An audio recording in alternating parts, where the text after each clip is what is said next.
Hélène leur apprenait à lire et tout ce qu'il y avait à savoir pour subsister sans dépendre de personne. Comment cultiver, pêcher, chasser. Prends uniquement ce dont tu as besoin et ne jette rien. Trouve une utilité à chaque chose. Comment cueillir.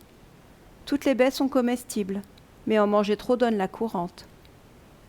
Se soigner. L'écorce de cèdre pour la fièvre, le champignon noir pour cicatriser. Elle leur enseignait comment saler le saumon pour le conserver durant l'hiver, comment tanner les peaux, rapiécer les vêtements. Elle leur apprenait à écouter. Ferme les yeux, concentre-toi sur ta respiration, ralentis jusqu'à la caler sur le rythme de la forêt.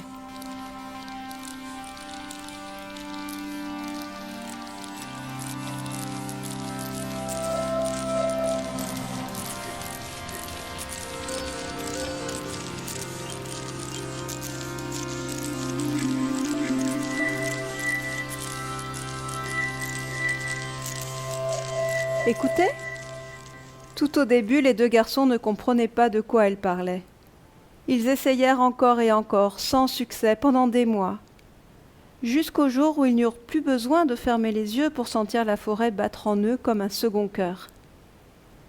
Alors ils entendirent les griffes de l'ours raclant l'écorce d'un épicéa centenaire, l'eau des glaciers dévalant les pierres mouchetées de lichen, le plongeon du louveteau découvrant la rivière, le combat entre deux mulots pour une pomme de pin, le craquement discret de la branche réceptionnant le bond de l'écureuil, le crépitement du bourgeon prêt à jaillir. Ces sons les emplirent. Les deux enfants vibraient. Ils étaient ancrés à la terre et libres comme le vent. Le soir, pour nourrir leurs rêves des images anciennes, Hélène leur narrait les contes Tsimshian de son enfance.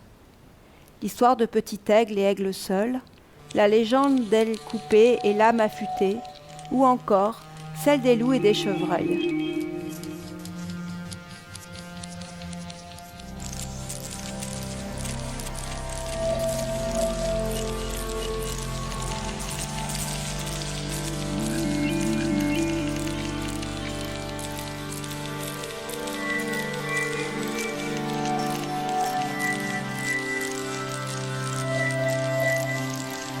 Dans la conception du monde Tsimshian, les animaux possèdent un esprit semblable à celui des hommes.